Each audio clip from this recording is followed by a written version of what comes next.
Assalamualaikum warahmatullahi wabarakatuh.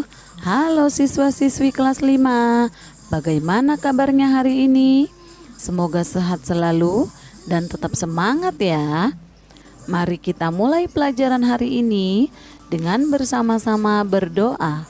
Bismillahirrahmanirrahim. Rabbi zidni ilman warzuqni fahman.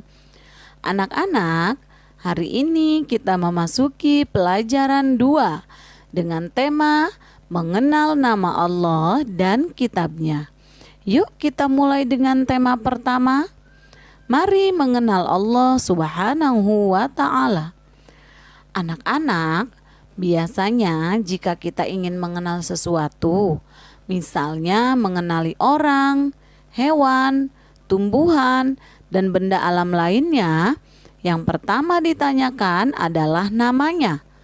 Melalui nama itu, kita bisa mengenal sesuatu. Demikian juga halnya Allah Subhanahu wa ta'ala. Untuk mengenal Allah lebih jauh, siapa Allah Subhanahu wa ta'ala?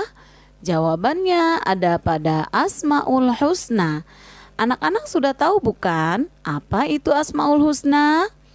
Iya, betul. Asmaul Husna adalah nama-nama Allah yang baik dan indah. Jumlah seluruhnya Asmaul Husna ada 99.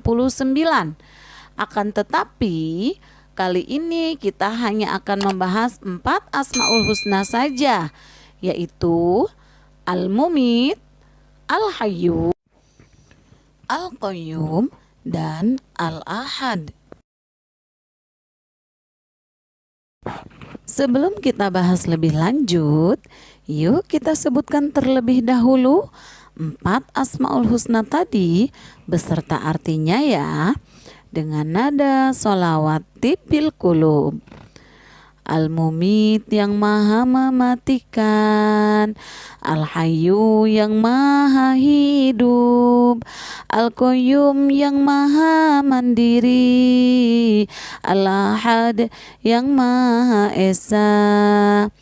Al-Mumit yang maha mematikan, Al-Hayyu yang maha hidup, Al-Qayyum yang maha mandiri, Al-Ahad yang maha esa. Diulang-ulang terus ya anak-anak supaya hafal. Oke, sekarang kita bahas satu persatu. Al-Mumit artinya Allah yang maha mematikan. Di dalam Al-Quran surat Al-Ankabut ayat 57, Allah Subhanahu wa ta'ala berfirman, Kullu nafsin za'iqatul maut. Setiap yang bernyawa pasti mati. Hanya Allah Subhanahu wa ta'ala saja yang tidak akan pernah mati. Sedangkan manusia, hewan, dan tumbuhan tidak bisa lari dari kematian. Semua pasti mati. Lalu, bagaimana kita mempersiapkan diri menghadapi kematian yang pasti terjadi? Ya, tentunya kita harus mengikuti perintah Allah dan Rasul-Nya. Misalnya, rajin sholat, mengaji, membaca Al-Quran, rajin belajar, dan patuh serta hormat kepada orang tua dan guru. Kemudian, jauhi yang dilarang oleh Allah Subhanahu wa ta'ala. Misalnya, mencuri, berkelahi, menyakiti orang lain. Dan jangan lupa selalu berdoa kepada Allah Subhanahu wa ta'ala. Ya Allah, ya Mumit, wahai Allah Tuhan yang maha mematikan, wafatkanlah kami kelak dalam keadaan husnul khotimah. Kemudian Al-Hayyu. Al-Hayyu mengandung arti bahwa Allah Subhanahu wa ta'ala hidup kekal selamanya dan yang memberi hidup atau memberi nyawa kepada makhluknya. Hidup atau mati ada dalam kekuasaan Allah. Contohnya, berapa banyak orang yang sedang mengalami sakit yang sangat parah, tapi Allah masih berkehendak memberi kesempatan hidup dan sembuh dari penyakitnya.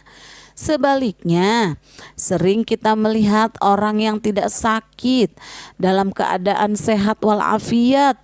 Tiba-tiba saja kita dengar dia sudah meninggal dunia. Innalillahi wa inna ilaihi roji'un.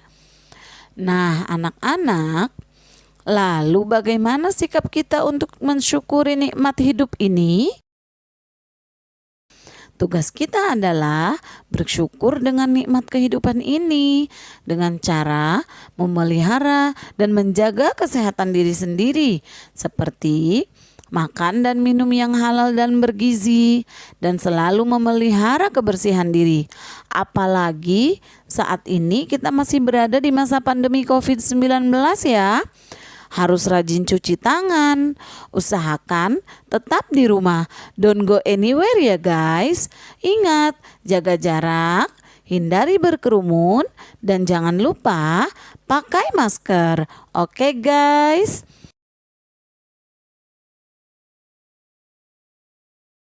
Anak-anak sekalian, kita masuk ke yang ketiga, yaitu Al-Qayyum. Artinya Allah yang maha berdiri sendiri atau maha mandiri. Artinya Allah Subhanahu wa ta'ala itu berdiri sendiri untuk selama-lamanya. Allah Subhanahu wa ta'ala memberikan pendidikan kepada manusia supaya hidup tidak selalu bergantung kepada orang lain.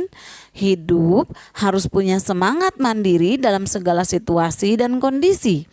Pada zaman dahulu ada pepatah yang mengatakan berdiri di atas kaki sendiri atau berdikari.